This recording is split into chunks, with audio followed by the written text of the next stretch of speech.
Hey everyone, welcome to my brand new show in which I interview people, cut it down, animate it, and upload it to YouTube. Today, ladies and gentlemen, I ask you, what's the deal with nelward? Would you like to introduce yourself? Sure, my name's Nelward, and I am a musical artist. That's it. That's the introduction. And how would you describe your music to a newcomer? Broadly influenced 80s and 90s style pop produced in 2020 on a computer.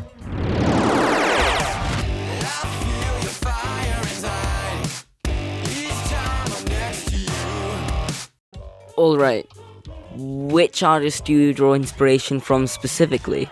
Just let me go on my Spotify and just answer artists that I like, because my Spotify shows all the.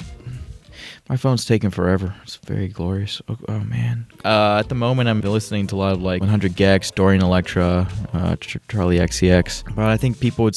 In the past, I've been very inspired by Bowen. Oh, I like Sophie as well. I like Stevie Wonder. Flying Lotus, obviously, huge influence. Thundercat, giant influence. Yeah, Frank Zappa, obviously, has been an influence in the past. Hall & Oates, Tears for Fears. I've been influenced by Maxo in the past as well.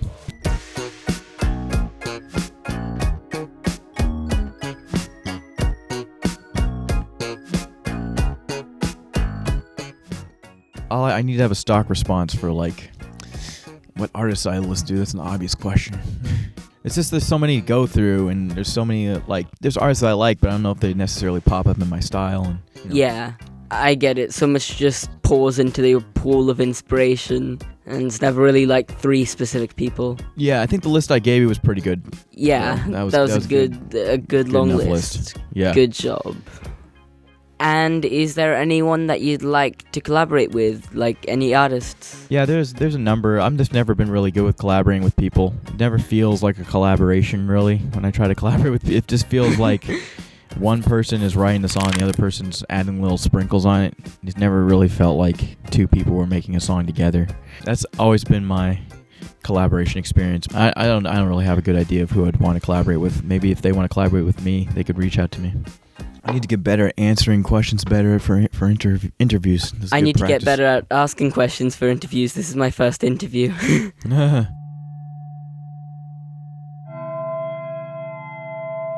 And now that we've talked about the music side of things, what do you think influenced the visual aesthetic for your music videos? Well, definitely Bill Wirtz and obviously Tim and Eric. I'm influenced by what is practical to do through video editing, and I think it was a lot easier to make things that look interesting but are also slightly lower effort.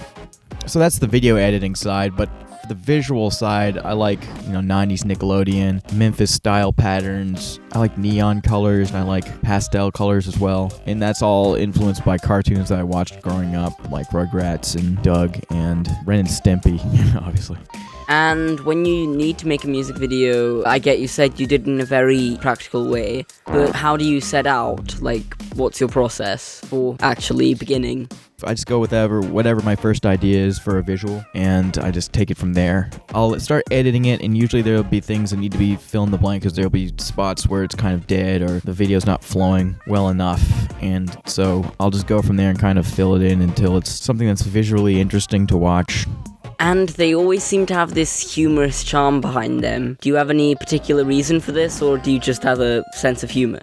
I don't think I'm funny.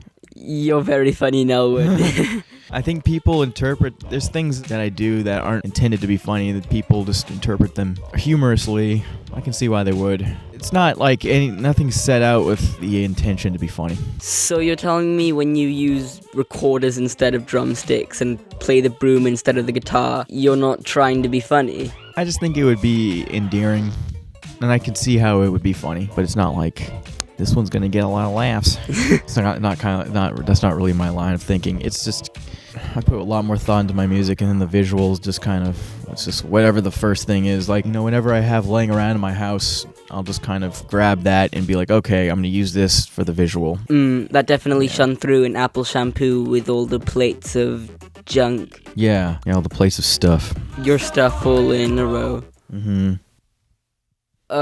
Well, my next question was just gonna be if you had any funny jokes to tell, but if you don't think of yourself as funny, then No. You don't? I don't have any funny jokes to tell. I don't have any jokes. I wish I was a stand-up comedian. I've thought about it. Sometimes I want to be a stand-up comedian, but I have no idea how I'd go about doing that. And within the nelward brand, a very prominent character is Scott. Oh, yes. What's his story? Where did he come from? Scott is the art for my track Stinky Boy Strut that I drew on, there's some freeware paint application that was on the internet. But Scott is a character, a little guy that I used to draw when I was a kid. His face used to be more of a circular, and then slowly over time, I started drawing him with the hamburger style kind of shape that he has now. Anyway, I had a friend named Scott growing up, and I used to always draw me and Scott. The way I would draw myself, I looked exactly like Scott, except I didn't have eyebrows. I gave Scott the angry eyebrows, and that's how you could differentiate between the two of us. Yeah, Scott was a character that I used to draw growing up. Yeah, and now I just use that image. I guess it became my logo or whatever. It wasn't planned that way. But I think it's a good logo because it has a lot of meaning behind it for me, because this is how I used to draw people when I was a kid. So that's why I like to reuse the image of Scott wherever I feel like it's appropriate, because it just has a lot of meaning to me, and that's why I use it. Alright, well, speaking of reusing that image, I've noticed that a lot of your songs tend to, in music videos, they reuse images and callbacks to melodies. Do you have any reason behind that, or? No, I just think it's fun to do. I don't really I just have pictures I like. I like that dog for some reason. Yeah, I like the dog, just his head, and then the heart. Yeah, well, I have a lot of stock imagery for my videos. I do. There's no real reason to bring them back other than I just think they're effective and might as well just use them again. And I put little cute visual cues. I bury them in my songs. There's actually been a couple. There's a lot that people haven't noticed. Could you tell us here as a little exclusive thingy? Well, there's one in I Never Want to Fall in Love with You. Oh yeah. There's one at the end of Pots and Pans. Most of them have one. I just like putting. I don't always do it, but if I feel like, okay, we can throw an Easter egg in here, it's just kind of fun to do that because it gives an extra layer for people who are interested. Totally. In that kind of thing. And, One who didn't help was James. Taste great.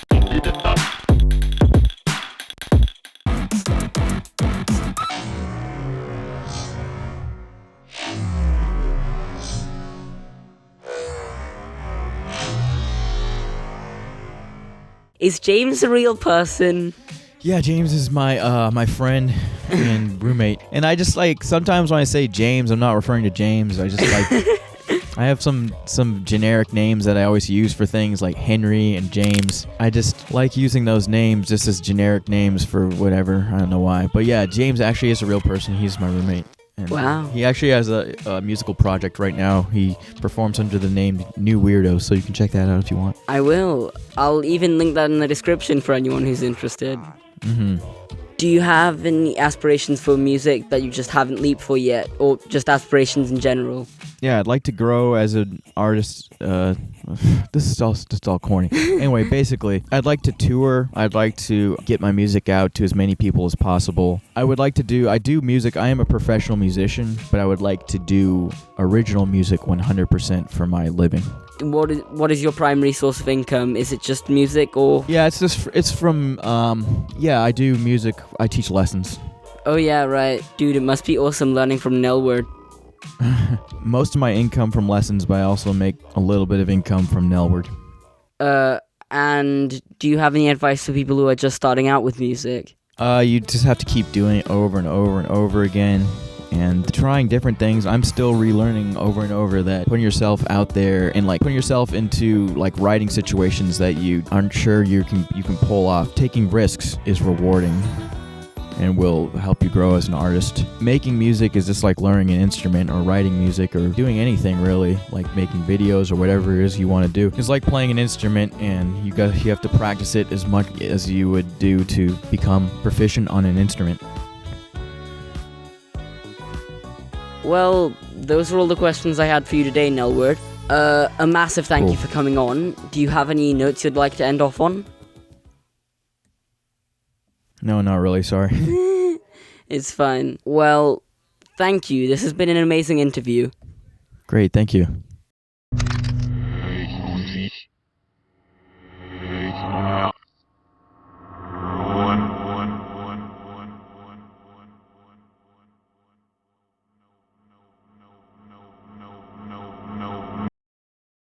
Sorry for how long this video took, but once again, a massive thanks to Nelward for coming on.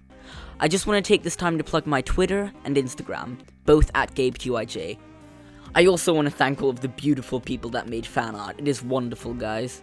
You can join my Discord server via the link in the description. That's full of cool people. And I actually released a full album on Spotify about a month ago.